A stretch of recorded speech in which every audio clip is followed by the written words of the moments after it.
네, 오늘도 주님의 은혜로 평안하시길 바라겠습니다. 오늘 말씀은 마가복음 12장 41절에서 44절 말씀입니다.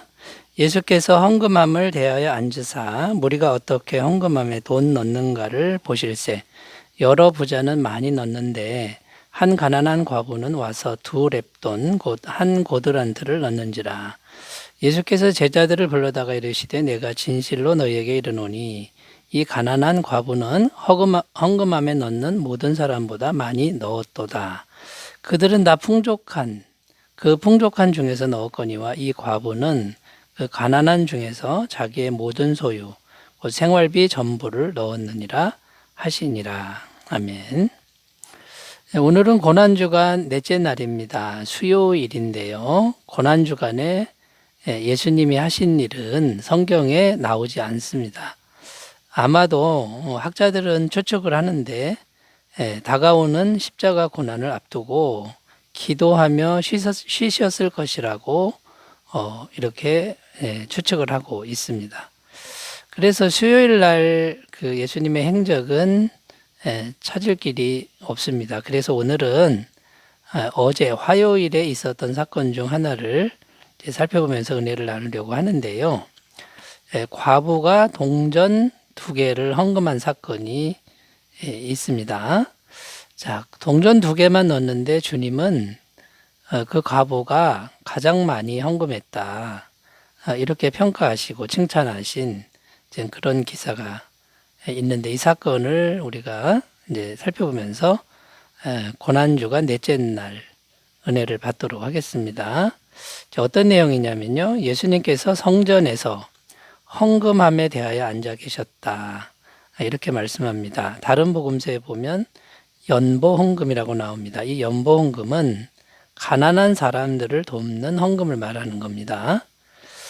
그런데 여러 부자들이 와서 헌금을 넣는데 이 부자들은 돈이 많으니까 많이 넣은 것이죠.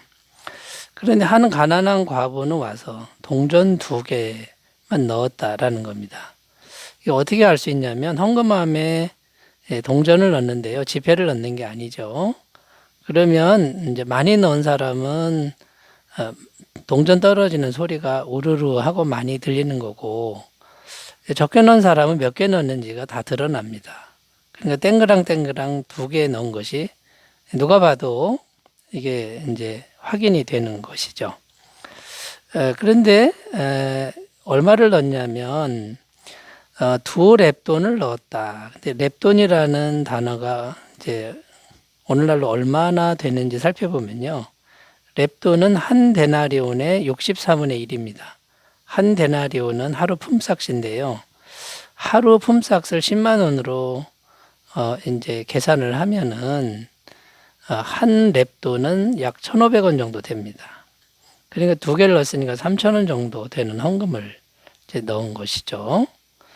그런데 예수님이 제자들에게 이렇게 말씀하셨습니다. 그게 43절에 나오는데 예수께서 제자들을 불러다가 이르시되 내가 진실로 너에게 이르노니 이 가난한 과부는 헌금함에 넣는 모든 사람보다 많이 넣었도다.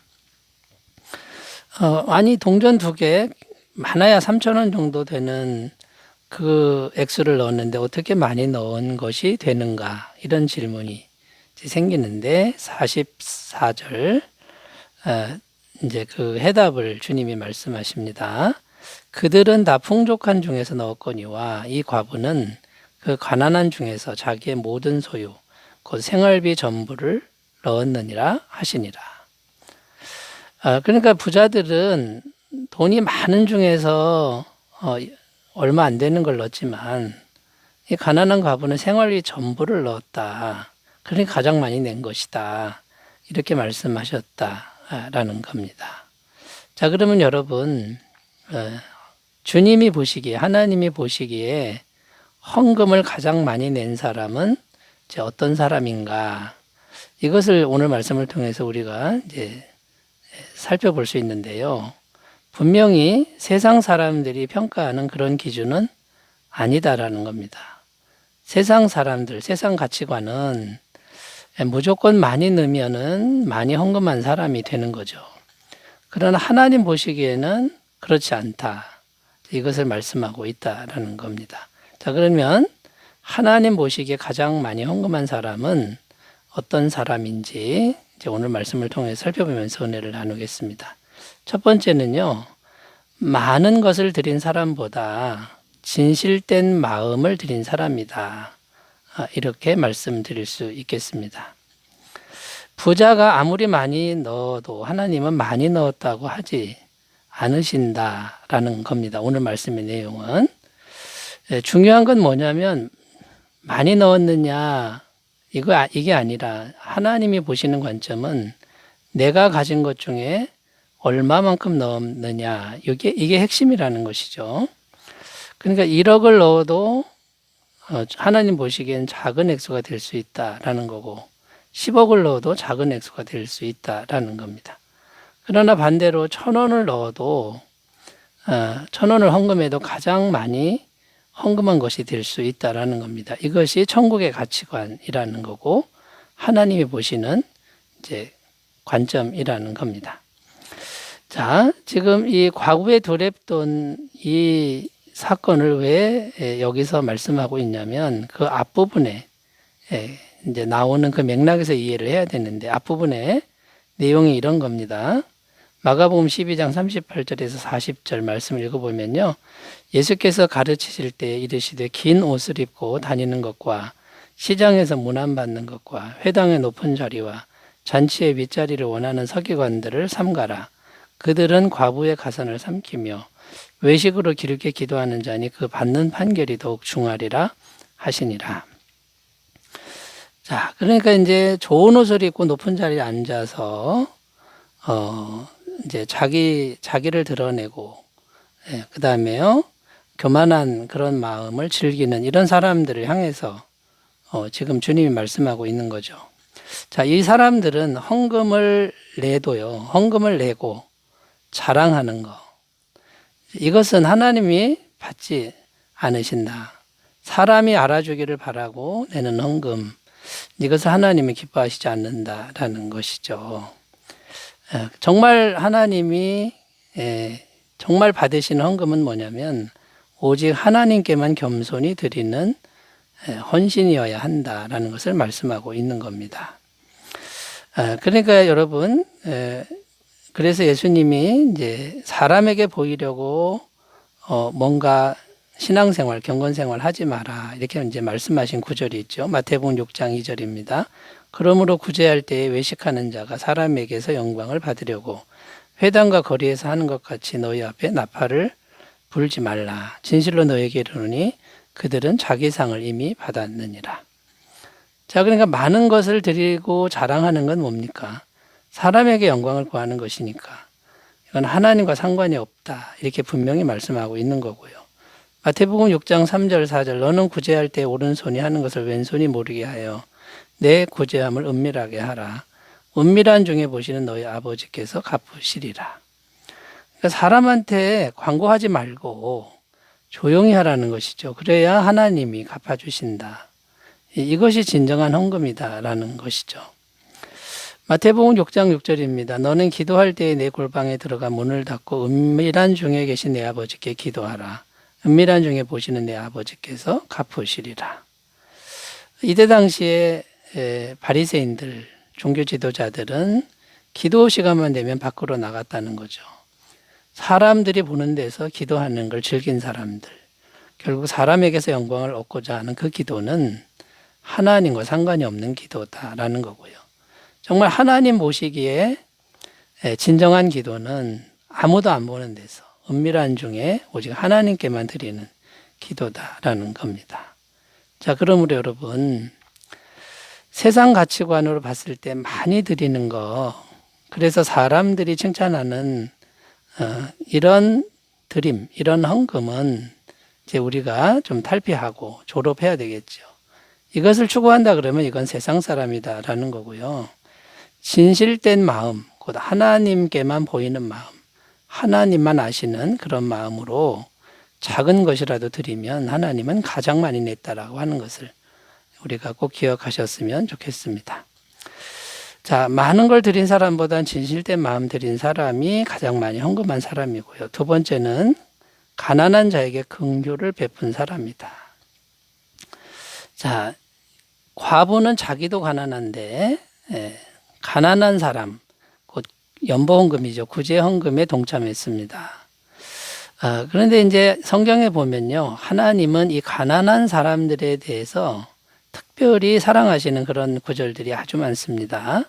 시편 68편 5절입니다. 그의 거룩한 처소에 계신 하나님은 고아의 아버지시며 과부의 재판장이시라. 가난한 사람들, 약한 사람들, 사회적 약자의 아버지가 되는 걸 기뻐하시고 변호하시는 걸 기뻐하시는 이런 모습을 보여주고 있습니다. 자, 고아, 과부, 가난한 사람들 아주 특별하게 생각하기 때문에 우리 옆에 고아와 과부 같은 가난한 사람들을 우리가 잘 대하면 하나님이 직접 갚아주신다. 이렇게 약속하고 있습니다. 이사야서 58장 7절 9절도 줄인 자에게 내 양식을 나누어주며 유리한 빈민을 집에 들이며 헐벗은 자를 보며 입히며 내 골육을 피하여 스스로 숨지 아니하는 것이 아니겠느냐. 그리하면 내 빛이 새벽같이 비칠 것이며 내 치유가 급속할 것이며 내 공의가 내 앞에 행하고 여호와의 영광이 내 뒤에 호위하리니 내가 부를 때에는 나 여호와가 응답하겠고 내가 부르짖을 때에는 내가 여기 있다 하리라. 자, 가난한 자를 도우면 하나님이 너무나 기뻐하셔서 부를 때마다 응답한다. 어떤 병에 걸리든 다 낫게 한다. 이렇게 말씀하고 있습니다. 잠언 19장 17절 가난한 자를 불쌍히 여기는 것은 여호와께 구워드리는 것이니 그의 선행을 그에게 갚아 주시리라. 자, 그러므로 여러분, 나도 가난하지만 가난한 자에게 작은 것을 주는 이 과부야말로 하나님 보시기에 가장 많이 드린 사람이 된다라는 것을 꼭 기억하셨으면 좋겠습니다. 자, 세 번째, 어떤 사람이 가장 많이 드린 사람이냐면요, 복주머니를 만드는 사람이 아니라 복의 통로로 살아가는 사람이다라는 겁니다. 히브리서 13장 16절 오직 선을 행함과 서로 나누어 주기를 잊지 말라. 하나님은 이 같은 제사를 기뻐하시느니라. 자, 이 말씀에 보면 선행, 그 다음에요, 나누어 주는 것. 그러니까 내 것을 남에게 주는 거죠. 이것을 이 제사라 그러고 예배 행위라고 지금 보고 있고 하나님이 기뻐하신다. 이렇게 되어 있습니다. 그러니까 내게 있는 거를 가난한 자에게 흘려보내는 사람이 하나님 보시기에는 가장 많이 드린 사람이다. 라는 것이죠. 자, 그러면 여러분, 이런 사람을 이제 복의 통로로 쓰임받는 사람이라 하는데 하나님께 받아서 가난한 사람에게 흘려보낼 줄 아는 사람. 그냥 자기 주머니만 계속 채우는 사람은 가장 작은 사람이고요. 하나님께 받아서 흘려보낼 줄 아는 사람이 가장 많이 드린 사람이다. 자, 그러면 먼저 하나님께 받을 줄 알아야 되겠죠. 받을 줄 아는 믿음이 먼저 서야 되겠죠. 이 믿음이 없는 사람은 자기 것을 흘려보낼 수가 없습니다. 자, 그러니까 여러분, 많이 주머니에 쌓는 사람이 이것이 중요한 게 아니라 많이 얼마나 흘려보냈느냐, 이 관점으로 하나님은 보신다는 것을 우리가 꼭 기억하시고 하나님께 받은 것, 내가 번 것이 아니라 하나님께서 주신 것이다 생각하고 그 믿음을 가지고 자꾸만 흘려보내는 귀하고 복된 삶이 되시기 바라겠습니다. 기도합니다. 하나님 아버지, 우리가 하나님 보시기에 가장 많이 드린 사람으로 칭찬받도록 도와주옵소서. 예수님의 이름으로 기도드립니다. 아멘. 은혜가 충만하시기 바라겠습니다. 감사합니다.